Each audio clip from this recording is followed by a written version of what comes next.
Yang pertama, bagi saya terpenting adalah bagaimana menjaga keutuhan anggota KMDI dengan cara yang pertama, yaitu memberikan fasilitas yang lebih untuk seluruh anggota KMDI, di mana diantaranya saya ketika nanti menjadi ketua periode 2013-2015, perbaikan sekretariat di atas yang bagi Nomastu akan jadi lebih baik lagi, tidak seperti saat ini.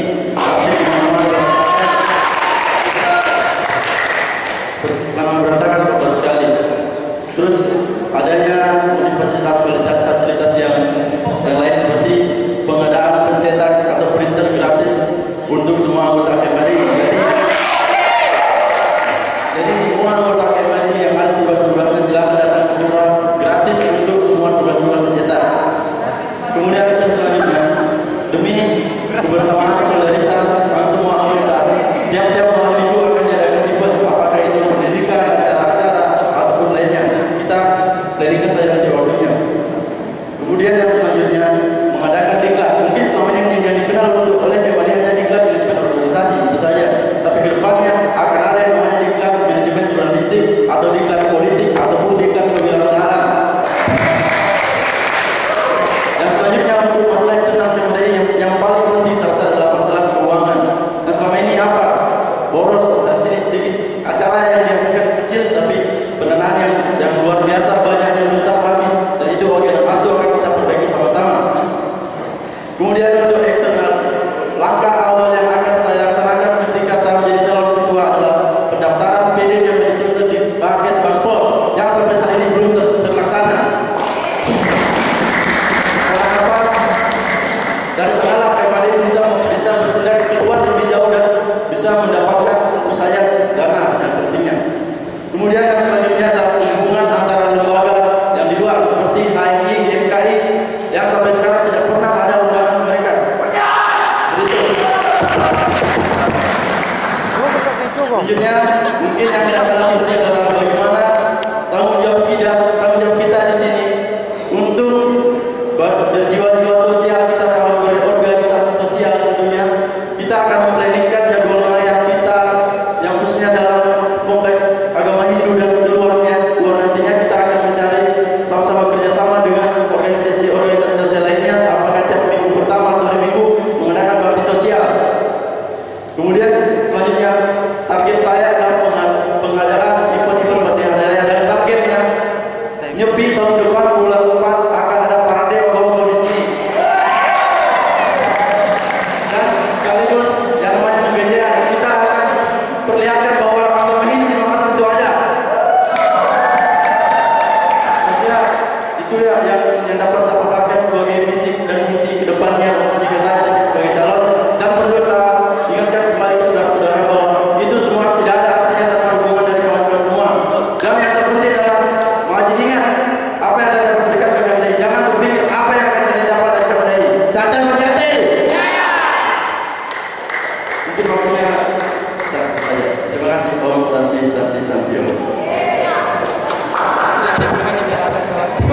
Ya, beri tepuk tangan yang meriah sekali lagi buat nomor urut 1. Nah, itulah tadi pemaparan visi dan misi dari Saudara Putu Wiratnaya. Semoga dapat terrealisasi jika nanti Saudara Putu Wiratnaya dapat menjadi ketua PD KMRI Sulsel. Dan nanti saja pemaparan visi dan misi dari nomor urut 2 atas nama Putu Darmayasa. Kepada Saudara Putu Darmayasa, persilakan. Om Swastiastu. Kita teriakan dulu salam kebanggaan kita. Saatnya berjaya. Terima kasih. Sebelumnya saya ada di sini berkat lulus dari seleksi bakal calon, yaitu lulus dari tim independen. Terima kasih kepada tim independen yang menuliskan saya ada berapa poin. Di sini sebelum memaparkan visi misi, saya ada modal dari poin kesekian mungkin dari surat keputusan bapak-bapak berdiri di sini sebagai ketua nantinya, di mana bapak-bapak di sini akan saling membantu. Siapapun yang akan naik nantinya tetap akan saling membantu. Di mana visinya Bapak Wirat, visinya Bapak Gede ini adalah visi saya juga, dan visi saya juga seperti itu. Ya, untuk saya pribadi ada poin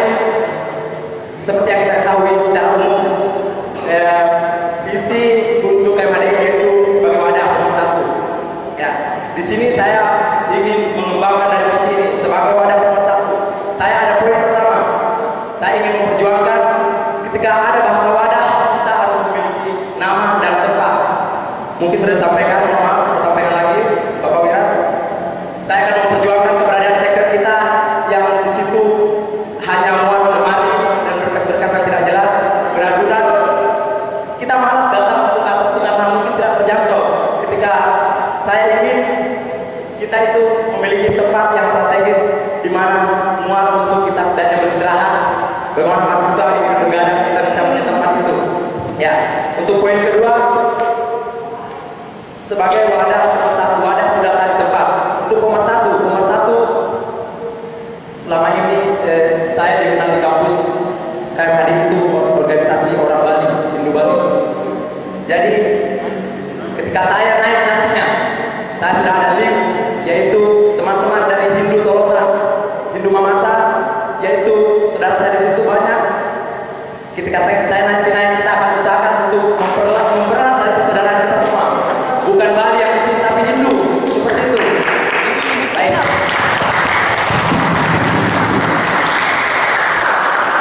Sebagai wadah pemersatu, kita harus jelas apakah kita terdaftar di Kesbangpol. Ketika saya naik nanti, sabun sama misinya, yaitu mendaftarkan organisasi kita ini ke Kesbangpol, di mana kita bisa dikenal di dunia luar kelembagaan Hindu kita. Itu. Oke, yang kedua, kita punya misi. Misi secara umum KMHD itu memperbanyak jumlah kader yang berkualitas. Ketika saya diberi kesempatan nantinya, saya menjabarkan. Yang pertama, ketika memperbanyak jumlah kader, kita harus membutuhkan sosialisasi. Maka saya akan mengajak rekan-rekan kita di sini untuk mensosialisasikan KMHD dimanapun kita berada, seperti itu. Terus, sebagai organisasi yang berlandaskan kaum intelektual, maka kita harus membuat agenda rutin. Sebagai seorang mahasiswa, kita harus peka terhadap keadaan sosial. Di mana di sini poin kedua, saya membuat agenda rutin untuk membahas isu sosial yang ada pada saat itu. Kita akan sama-sama membahas, maka kita bekerja sama dengan lembaga lain untuk ikut aksi seperti awal pembentukan KMHD itu, yaitu menampung inspirasi dari semua mahasiswa Hindu yang ada di Indonesia, seperti itu. Untuk poin ketiga, juga sudah disampaikan saudara saya, yaitu kita harus menjalin hubungan yang harmonis. Kita jangan jauh-jauh dulu antara anggota kita saja dulu. Anggota kita harus bersatu, di mana kita mengadakan kegiatan kumpul bareng atau apa kegiatan malam minggu. Kita akan mempererat dari persaudaraan kita. Di mana sini saya juga berkeinginan mempererat hubungan kita dengan senior, alumni lembaga Hindu yang ada di Makassar ini dan kelembagaan Hindu yang ada di luar Hindu, seperti GMKI, HMI. Ketika kita sudah terdaftar di Kesbangpol, maka kita akan lebih luas jangkauannya, seperti itu. Sama mungkin, ada lihat, mohon maaf. Mungkin poin yang terakhir, menjalin hubungan regional dan nasional. Perlu kita ketahui, KMHD ini adalah organisasi besar. Banggalah kita menjadi seorang KMHD ini, karena kita berwawasan nasional. Kita punya rekan-rekan regional di Sulawesi, dan kita selalu mengikuti yang namanya TOT, Training of Trainer. Ya, terima kasih. Mungkin selain nasional tadi, selain kegiatan nasional, terima kasih. Ya, itulah pemaparan visi dan misi dari saudara Putu dan Mayasa. Selanjutnya pemaparan visi dan misi dari saudara Gede Wijaya dengan nomor urut 3. Kami persilakan dengan hormat. Om Swastiastu. Swastiastu. Satya KMHD. Ya, seperti saudara saya yang dua ini, saya pun akan menyampaikan visi misi sebagai calon ketua PD KMHD Sulsel untuk periode 2013-2015. Mungkin tidak banyak yang mungkin saya dapat sampaikan untuk menyampaikan visi dan misi saya. Sebagaimana kita tahu, visi untuk KMHD ini adalah sebagai wadah pemersatu. Kita harus menelaah apakah tentu jawabannya ada di lubuk hati teman-teman semua. Apakah kita sudah seorang tertentu belum? Kita lihat semua bahwa antara kader yang baru dan kader yang lama ada yang tidak saling kenal, ada yang apalagi namanya istilahnya cuek begitu. Itu yang mungkin akan saya tingkatkan dengan cara mempererat tali persaudaraan, mempererat kerjasama, mempererat solidaritas kita antar sesama kader. Dengan terbentuknya solidaritas kerjasama, maka kebersamaan, persaudaraan itu akan muncul dari dalam lubuk hati kita sendiri. Oleh karena itu, kita sesama kader tidak akan pernah melupakan bahwa kita pernah menjadi anggota KMHDI. Kita pernah menjadi kader KMHDI. Seharusnya kita bangga. Kita pernah menjadi kader KMHDI yang notabene-nya KMHDI adalah organisasi nasional. Seperti itu. Itu yang ingin saya tingkatkan. Karena saya melihat di sini bahwa kader-kader KMHDI di sini rasa kebersamaan, rasa persaudaraannya sangat kurang. Begitu secara menyeluruhnya. Dan untuk apalagi lebih jauh saya kira yang ingin saya wujudkan adalah bagaimana cara kita menghargai alumni-alumni kita, karena kesuksesan KMHDI ini tidak terlepas dari peran besar alumni-alumni yang telah memperjuangkan KMHDI ini. Seperti itu. Mungkin hanya itu yang dapat saya sampaikan. Itulah yang apalagi yang menjadi agenda utama saya nantinya jika saya terpilih. Terima kasih. Om Santi Santi. Ya, terima kasih kepada saudara jadi atas pemaparan visi dan misinya. Bisa diberi tepuk tangan yang meriah sekali lagi buat masing-masing calon ketua PDKD Sosial kita. Dan sekarang inilah momen inti dari acara debat terbuka pada malam hari ini, yaitu sesi dialog terbuka atau tanya jawab dengan para calon ketua kita. Namun sebelum masuk ke sesi tanya jawab, saya ingin memberitahukan sekali lagi kepada teman-teman yang ingin mengajukan pertanyaan. Kami memberikan kesempatan untuk mengajukan pertanyaan. Tiap orang itu maksimal 2 kali dan dapat mengajukan sanggahan sebanyak 2 kali. Dan bagi teman-teman yang ingin bertanya, pertanyaan itu diberlakukan untuk semua calon ketua PDKD Sulawesi Selatan.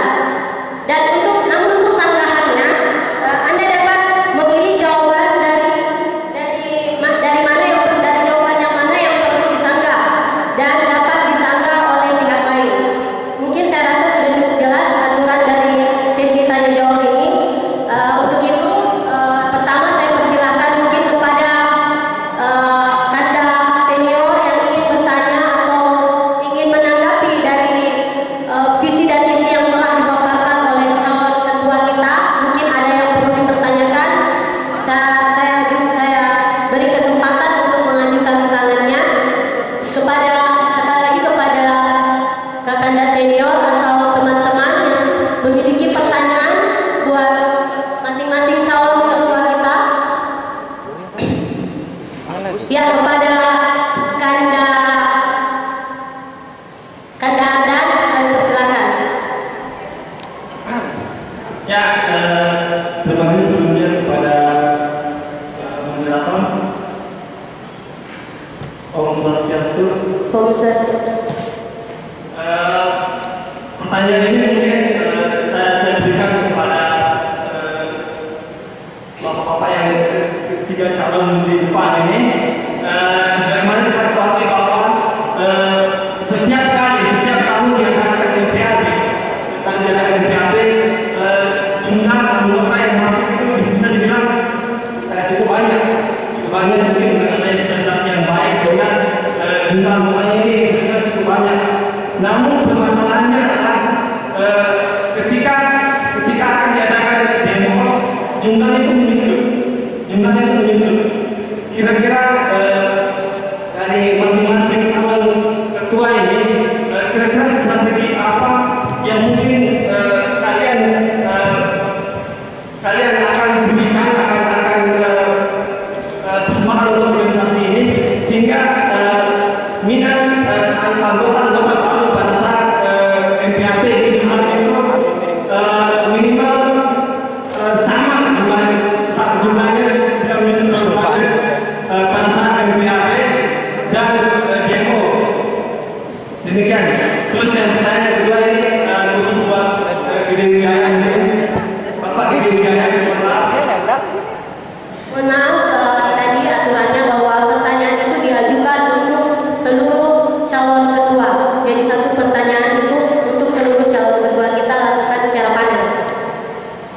ingin bertanya silakan untuk semua calon ketua PD. Ya. Atau cukup sekian pertanyaannya? Ya. Ya. Mungkin bisa ditanggapi. Oh ya, nah, itulah tadi pertanyaan dari Kanda Ardan. Saya rasa bisa langsung dijawab oleh calon ketua kita. Mungkin saya akan mulai dari nomor urut 3 yaitu kan Gede Wijaya untuk menjawab pertanyaan dari Kanda Ardan. Kepada Gede Wijaya dipersilakan untuk menjawab. Ya, terima kasih. Saya akan menjawab pertanyaan dari saudara Ardan. Kenapa ketika MPAB jumlah kader yang mungkin bisa dibilang banyak ya, dan ketika lambat laun, ketika depo dan lambat laun lagi semakin kurang dan semakin kurang. Permasalahannya begini, ketika kita melakukan pengkaderan, begini, masalahnya kita tidak mempunyai nilai jual di KMHD ini. Kita tidak mempunyai nilai jual. Pertama, ketika kita pengkaderan KMHDI, otomatis ketika kita sosialisasi, otomatis yang ikut itu secara tidak langsung kan banyak gitu ya. Karena pasramanya di sini, bayangkan ketika pasramanya tidak ada di Makassar dan mahasiswa hidup tidak pernah mengikuti pasraman di Makassar, bagaimana cara kita untuk mengumpulkan kader-kader KMHDI untuk apalagi untuk bisa mengikuti MPAB dan DO itu, apalagi untuk mengikuti DO dan MPAB gitu. Seandainya tidak ada, makanya kita harus mempunyai nilai jual. Ketika seseorang atau calon mahasiswa baru yang kuliah di Makassar, ketika dia kuliah di Makassar, otomatis dia mengetahui bahwa di Makassar ini ada KMHDI loh. KMHDI itu seperti ini. KMHDI itu organisasi yang sangat bagus untuk kita masuki sebagai mahasiswa hidup. Itu yang mungkin sangat perlu untuk ditingkatkan nilai jual, nilai daya tarik KMHDI ini loh. Seperti apa? Pengalaman kan di KMHDI ini mayoritas kader-kadernya kayak MLM ya, saling terhubung satu sama lain. Dia kenal ini membawa temannya ini, saudaranya ini membawa temannya ini. Jadi apalagi untuk daya tariknya, untuk nilai jualnya itu saya kira masih sangat kurang dibanding organisasi-organisasi lain kemahasiswaan seperti kita kenal HMI. HMI itu berbondong-bondong orang mau masuk ke sana. Karena apa? Karena dia mempunyai nilai jual, karena dia mempunyai daya tarik yang sangat untuk dimasuki oleh mahasiswa baru seperti itu. Untuk ya mungkin itu yang bisa saya kemukakan. Ya itulah tadi jawaban dari Gede Wijaya. Jawabannya very nice bahwa kita harus memiliki nilai jual untuk meningkatkan kadar KMHDI. Mungkin kita bisa persilakan kepada nomor urut 2 untuk menjawab pertanyaan dari Kanda Ardan. Saya persilakan kepada saudara Putu dan Mayasa untuk menjawab. Ya, Om Swastiastu, terima kasih Kanda Ardan. Pertanyaannya adalah pertanyaan yang luar biasa ini, yang saya juga pertanyakan bila ada orang yang ingin memimpin KMHDI ini, saya juga bertanya seperti itu. Kenapa saya bertanya begitu? Karena saya mengalami realita nyata dari MPAB, jumlah kadernya 12 sekian dan DPO sekian, jadi berkurang, ada penyusutan. Saya akan memperluas jawaban dari Didi, yaitu nilai jual.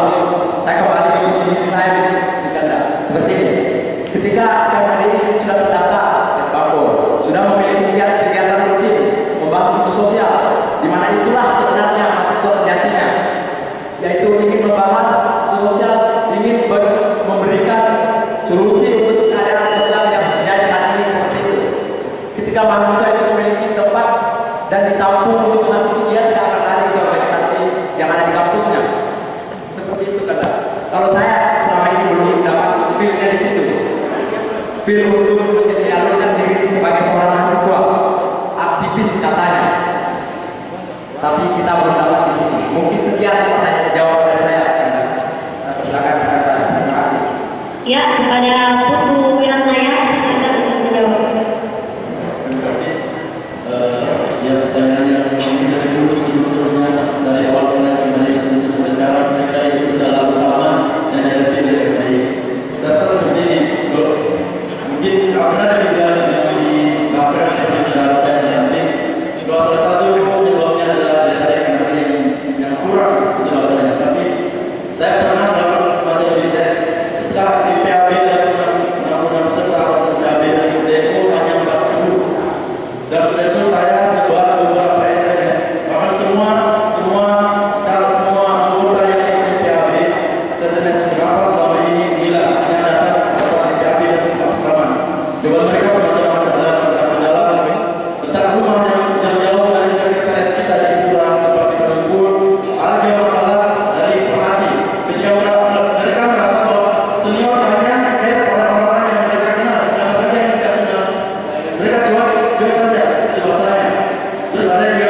bisa lihat betul teman-teman yang bisa karena kebanyakan seperti saat ini sudah banyak sekali teman-teman yang dari daerah Unek, dari Parakamu, Kidung, Cendrawasih yang aktif di Kemari, namun kendala masalah susah dengan tempat kita ngumpul.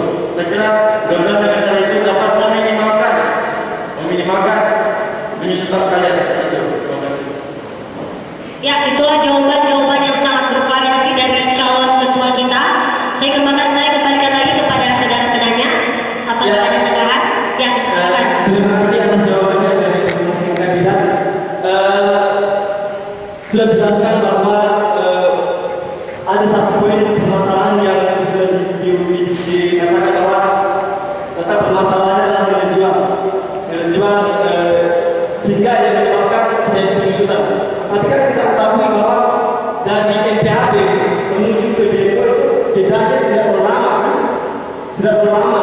Bahkan bisa dibilang mestinya semangatnya itu adik-adik masih besar lah begitu. Tapi kenapa kok harus mengusung? Kira-kira mungkin kiat-kiat pilihan apa mungkin yang kalian miliki sehingga untuk mencegah hal itu terjadi. Terima kasih.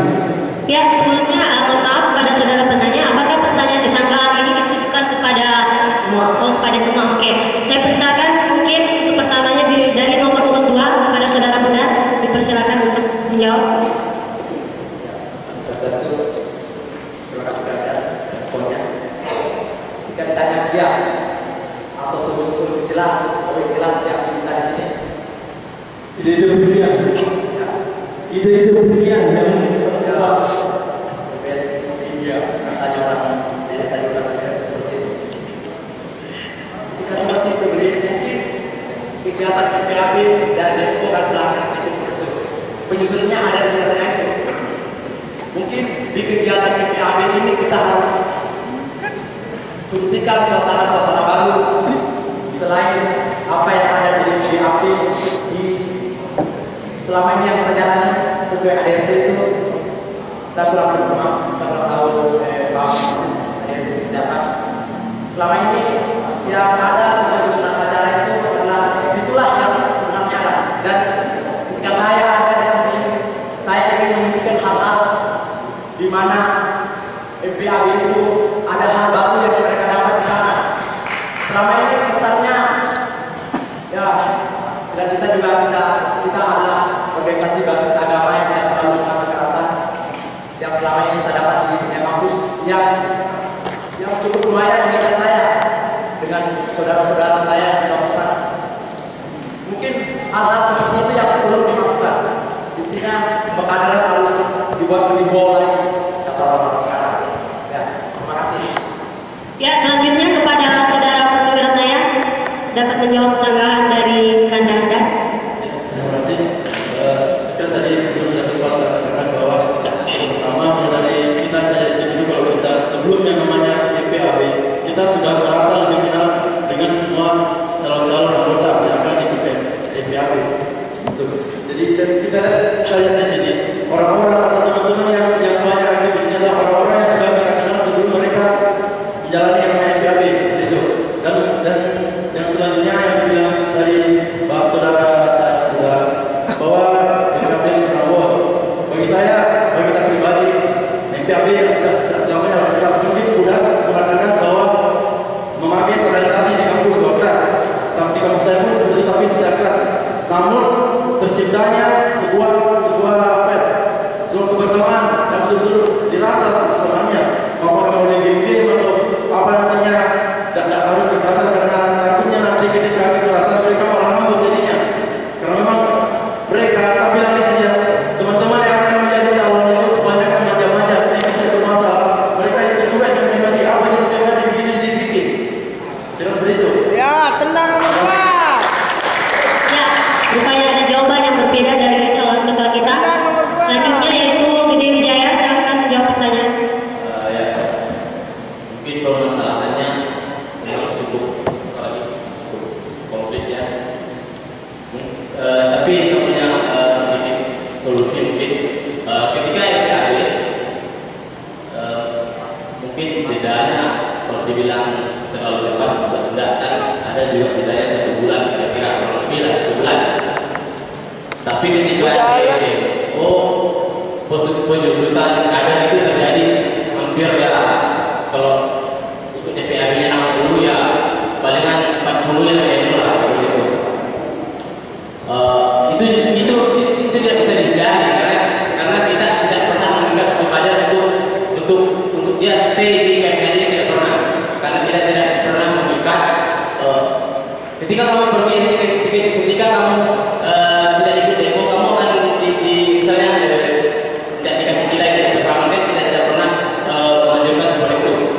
Yang mungkin kita tekankan di sini adalah yang dapat saya kemukakan begini.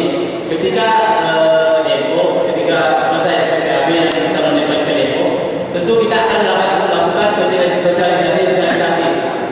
Di sini saya lebih menekankan cara sosialisasi kita yang lebih menekankan kepada menekankan kepada cara-cara yang lebih